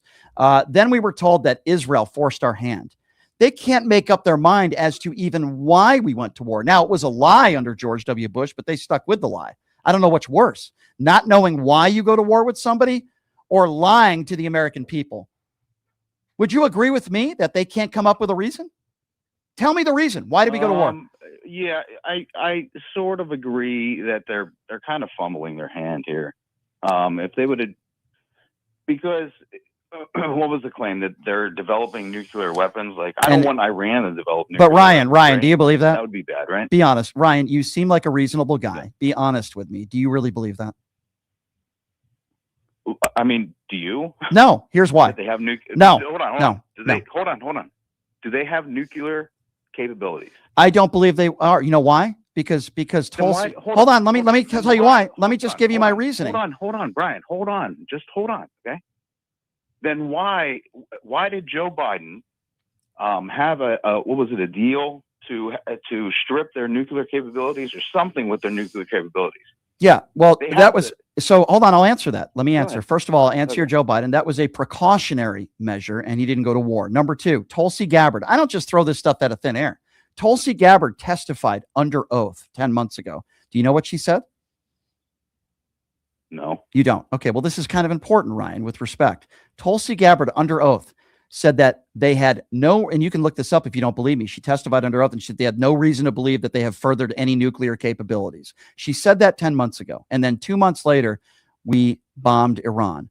And the Trump administration told us that we obliviated. That was the word that Pete Hegseth and Donald Trump said, obliviated their capabilities. Number three, for decades, we've been told that Iran has these capabilities. For decades. Wait, you just said it was a lie. You just said they don't. Now you're saying they do. I never said they did. You're not listening to me. You're not listening. No, I didn't. I never said they had nuclear capabilities. You're not listening to me. I'll repeat myself once again. Yeah, I know that. That's the lie. Okay. That's the lie. I'm going to hold on. I'm going to repeat. I never said they had nuclear capabilities. You're not listening. I just mentioned to you what Tulsi Gabbard said 10 months ago. I believe she was telling the truth. Notice how Tulsi Gabbard hasn't been doing any interviews since she said that. And then 2 months later, we were told we obliviated their capabilities. Are we led to believe that in the last 7 or 8 months, we're in a worse position now? No, there's no evidence to prove that. And let me tell you something. If there was evidence to prove that, we would have heard it from Donald Trump already in the last 2 weeks. They haven't presented any evidence, just like George W. Bush was unable to present any evidence that Saddam Hussein had weapons of mass destruction. And no, going back to how this conversation started, sir, you haven't given me any real evidence and name me one prominent Democrat that is a warmonger. I could name you literally dozens of Republicans right now, including Bill Clinton was a warmonger? No, what? Hillary Clinton, who what? voted for it? What? Whoever voted for Iraq war. So okay, I'm going to repeat myself once again. You don't have to. No. I'm good. I think I have to, because what you're saying doesn't make any sense at all. You're not a warmonger if you're told based on our own CIA intelligence that the case is made from the commander in chief that a country has weapons of mass destruction and they are planning on using it on the American people. Now, obviously, the Bush administration lied about that, but for you to call somebody a warmonger because they claim they have weapons of mass destruction and they vote to okay a war is ridiculous. And I also remind you, this was George Bush, not a warmonger. George Bush is the one that knew that it was a lie. Dick Cheney and George W. Bush are the ones that perpetuated the lie. Of course he's a warmonger. Look at all the money that Halliburton made. Don't you understand that it's... Hold on a second. Those were the only two people that I didn't say it. That it was a lie. No, Those two people. I did. Did I say that? Did I say they were the only two people? Did I say that? George W. Bush had an entire... George W. Well, you're wrong. George W. Bush has an entire regime of people. There are people that are in our own intelligence and people that benefited financially off of the war in Iraq, whether they were with Halliburton or you name it. Thousands of our own soldiers lost their lives. Hundreds of thousands of innocent Iraqi civilians lost their lives. And we found Saddam Hussein in a hole in the ground with a BB weapon and a candy bar and 2 security guards. He wasn't a threat to the United States of America. And the Donald Trump regime and I'm going to call them a regime, needs to prove Wasn't to he the a threat to people in that area, though? Of course I he mean, was. like, Of course. regime. Let me be very clear on this, Right? okay? Because you're missing the point. The world is a better place without Saddam Hussein. The world is a better place without the Ayatollah, but that doesn't mean that it was worth losing thousands there of you go. soldiers and trillions of dollars. It wasn't worth it. Yes, Saddam Hussein was a really bad guy. Hold on. If this war in Iran ends in a month, would it be worth it? If they can provide evidence that they hurt their nuclear capabilities, if there's a new regime in there. Destroyed the Ayatollah. Okay, well, that's actually not true because now his son No? report. He No, didn't die. That guy no, didn't die. no. You just said he destroyed, the entire regime, right? He's Is a that leader, yeah. Okay? So you don't think they have another leader that is anti-America? Well, he just destroyed a couple of them too. And what if they? They did destroy a couple of them. You're right. Swan killed them. Yeah, you're right, sir. But does that not mean that are they bringing people in there that are going to be a good regime, that are going to be pro-United States? No, there are people in the regime right now that are saying they're not going to be working with the United States. So if they bring in a younger regime and a more capable regime, wouldn't you say, if anything, that makes Iran more strong? That guy was old and he was feeble. What if you bring someone in there like his son, who apparently, allegedly, is going to be taking over a younger, more capable regime? Why would that be a good thing for the United States and Israel? Please explain. What if Trump destroys them too? Can you please answer my question? Does that make us better? What if He Trump just destroys said them too? he just said the war is almost over. What are you talking about? Hold on. I never said the war is almost over. Donald Trump just said I that. said Donald if- Trump just said if. that. Donald Trump just said that. Did you vote for Trump? good. Did you vote? If. Did you vote for I'm Trump? asking you. I'm If asking you. The war ends within a month. Which it won't. Would that be good? Under certain stipulations as to how the war ended. How the war ended. Number one, what type of regime do they have in there? Are the civilians free? There are many. Have we lost more soldiers? Is the new regime willing to work with the United States and have talks? Did we destroy, if they had capabilities? There are so many other questions that I can't answer that question now. But Donald Trump is the guy who said the war is just about over. He just said that in an interview. Let me ask you a question, if you don't mind, sir. Are you a Trump supporter? Did you vote for Donald Trump? And if you did, that's okay. It doesn't matter. Okay, so you did. Okay, so you did. So you did. Do you regret your vote? What if I said I wasn't? Do you regret your vote? Just stop playing games with me. I know you voted for him. Did you regret your I vote? voted for Shapiro. Okay. I know you voted for Donald Trump and you can't defend him, so you're deflecting. Then why ask the question? Because I was hoping that I can get somebody who could call into the show that is a Trump supporter that would own it and admit that you voted for Donald Trump. Don't be a coward. Answer the question. I'll ask it again. And if you're not willing to answer I'll ask you the question. I asked the question first. I will answer that. I will answer. Pot him down. Okay, so we have a coward on the show that is not willing to answer. By the way, no, I'm not a Democrat. I've been a registered independent my entire life. I lean to the left on social issues. I vote for Republicans and Democrats. So I answered his question. See how I answered it just like that? So he's deflecting and he doesn't want to answer. But I'm going to try with this guy one more time because he's proving that he's a coward. A coward, an American coward who won't even answer who he voted for, but has no problem sending our troops in harm's way. So I will try with this coward because that's what he is. He's a MAGA coward. Anybody who won't answer the question is a coward. He 100% didn't vote for Kamala Harris. I'm 99% sure he voted for Trump, but the guy won't even answer. But that's okay. I'm in a very good mood today, so I'll give him one more opportunity because I know it's indefensible. But I'll ask him. Let's give him one more opportunity. Sir, did you vote for Donald Trump? Yes or no? It really does not matter. Have a nice day, you coward. You won't even answer a basic question on who. It does matter. It does matter because idiots like you are the ones that put Donald Trump in office. You bumbling fool coward. Have a nice day. Notice how I answered your question immediately. Notice how you can't defend the indefensible because you're a coward and you won't answer a basic question. Have a nice day, you Trump mushroom gobbling fool. 702-221-7283. Let's go to Jeremy. Jeremy is next up on PTL. What's up, Jeremy? Hey, Brian, how are you? Good. What's up? So I was thinking about what you're saying about the disrespect of not taking off his hat during the dignified transfer. I think it actually goes a little beyond that. Because if you're looking at the hat he's wearing one of his stupid hats with his stupid numbers on them that you could buy on his store for $55. That's true. But it's just that he looks at this country as a way to make money. I don't know if you saw, but the Trump organization just is trying to file trademarks on the name Trump 250 as if in July we're not celebrating our 250th. We're celebrating him because all he thinks of is how can this country benefit him, not us. You're right. He's in it for the money. They're You're all right. in it for the money. They don't care. It's beyond the disrespect. That is just a level of disrespect. So you're He right. saw the Yeah, you're right. transfer of dead soldiers, and he put on his stupid hat to say, "You could buy this and give me your money." So you're right. And it's important to note that the hat that he was wearing, he sells for $55. You're correct. And he cared more about his fake hair with his 4 hair transplants blowing in the wind. He cared more about what he looked like and what people could see in him. He cared more about that than those soldiers, those brave.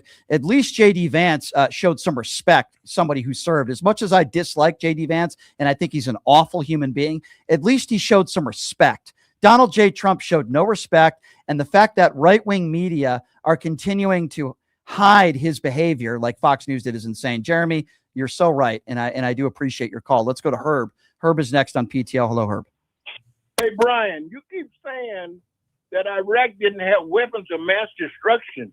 Do you realize that after the United States pulled out of the Gulf War, the Iraqis, Saddam Hussein, they used gas on the Kurds in northern Iraq? Those are What are not you talking okay. about? So we were told by the George W. Bush administration that they had furthered their capabilities and had weapons of mass destruction. And by the way, they were not talking about gas. Okay, we know. What were they talking about? Okay. What were they talking Okay, about? so you're telling me, hold on, let me just get this right for a second. You're telling me the reason why we went into Iraq was because Saddam Hussein had gas? Is that what you're saying, Herb? No. Oh, he it's not. had weapons. He had Gas. gases, Gases. and he used those on the Kurds in northern Iraq. However, that wasn't the only reason we went back into Iraq. Mhm. So you agree with the war then? We in went Iraq? in, the first time we went in because Iraq went Not, into Kuwait. not talking about the That's first why we time. went into the Not Gulf talking. War. Not talking about the Gulf War. I'm talking about the war in Iraq I under know, George and W. after the Bush. Okay, but listen to me, Brian. After the Gulf War, and the United States pulled out, they used gases on the Kurds in northern Iraq. So they knew they had, those were the weapons of mass destruction that they were talking about. And Okay. when they went back in, when Yep.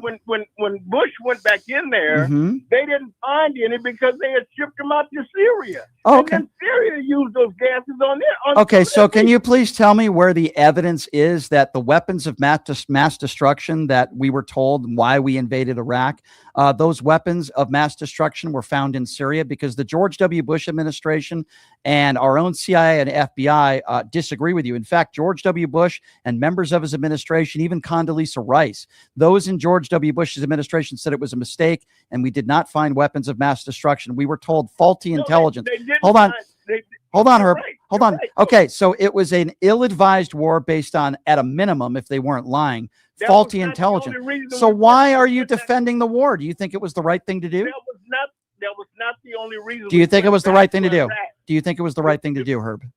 The reason why we went back Don't to answer the Iraq- question. See, you're trying to change the subject. No, I'm not. We're talking about the war in Iraq. Did you defend it? Did you? They never had. They didn't. weapons of mass They didn't. destruction. They didn't. Not with this. Talking about Herb. gases Herb. that they used on Herb. The reason why we went into Iraq was not because we were told that Saddam Hussein had gas. Those were not the weapons of mass destruction that our own CIA and FBI. We were told nuclear capabilities that could wipe us out.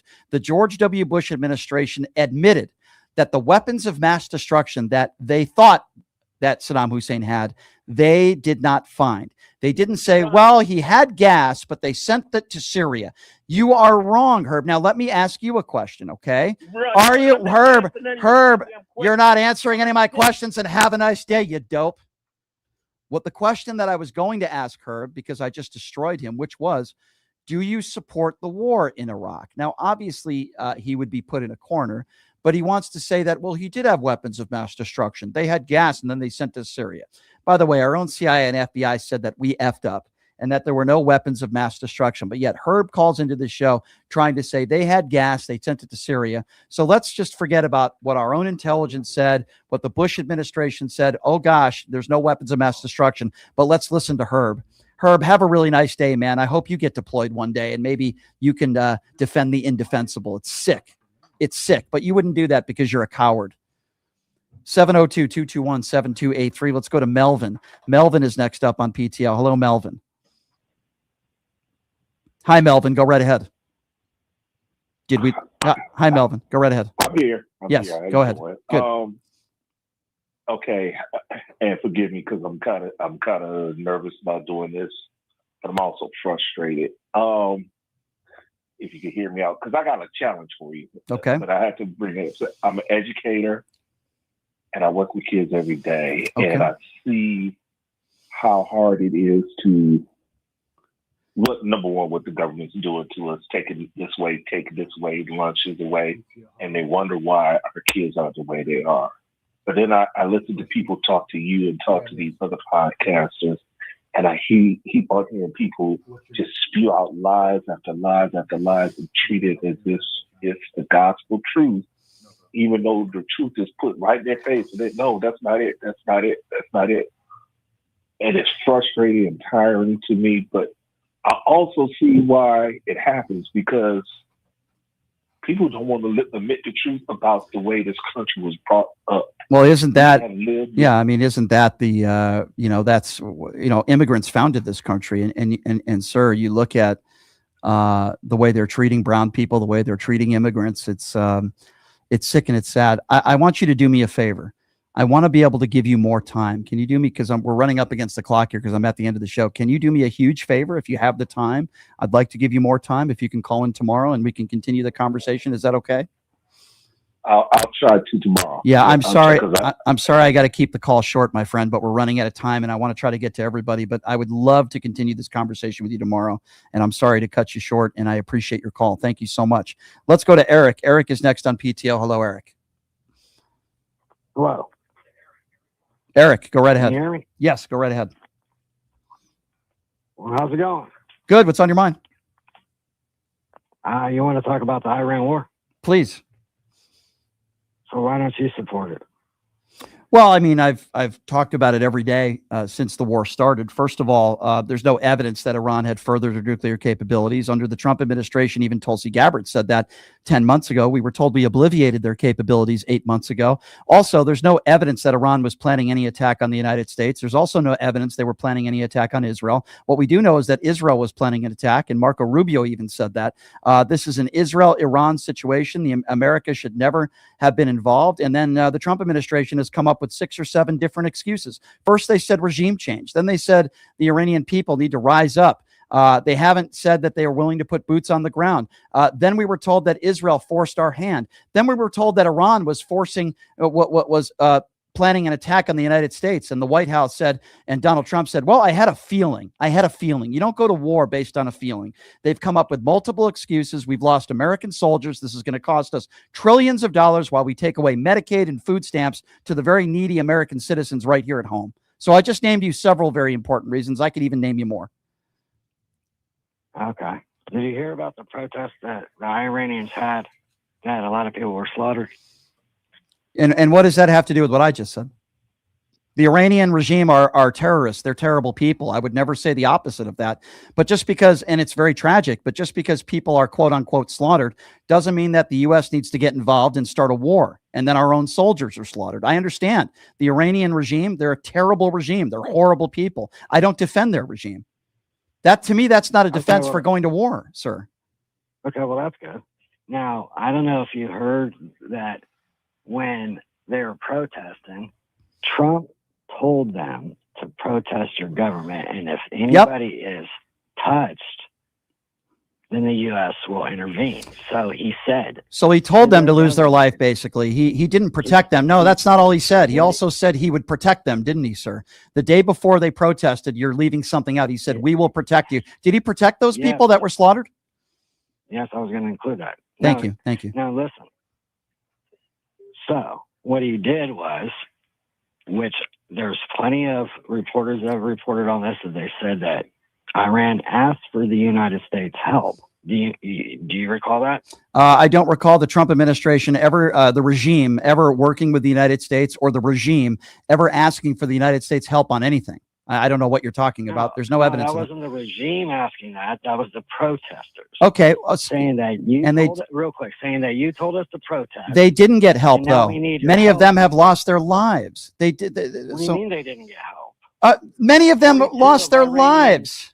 Many of them. Are Uh-huh. correct. Yeah. 30,000. Yeah. So did we help them when 107? 42 ships are at the bottom of the sea. And 175 children are going to be buried 6 feet underneath the ground. We have American soldiers that lost their lives. Thousands more. Thousands. Thousands. An Iranian No, it wasn't. Why don't you see? This is why people like you are so ill-informed. But that's because you're ill-informed and you don't know what you're talking about. And I'm going to educate you. true. Okay. Well, I'll tell you what. I'll make $1 million bet with you right now, sir. buddy. No, Calm down. you don't You tell don't me. have $1 million. Pod him down. First of all, I asked you to check the New York Times and CNN, who have shown video and pictures of the actual missile that is a U.S. missile.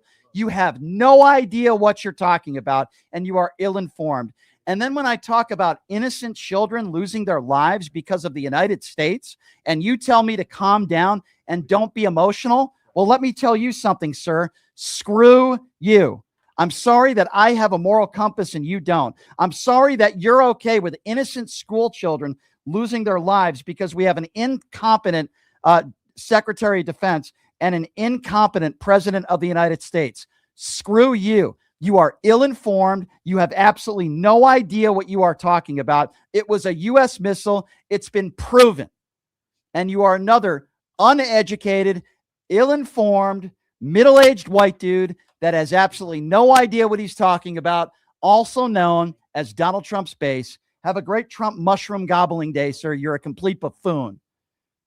Going to talk about innocent children that have lost their lives and you're going to blame it on another government? No, sir. It was our fault.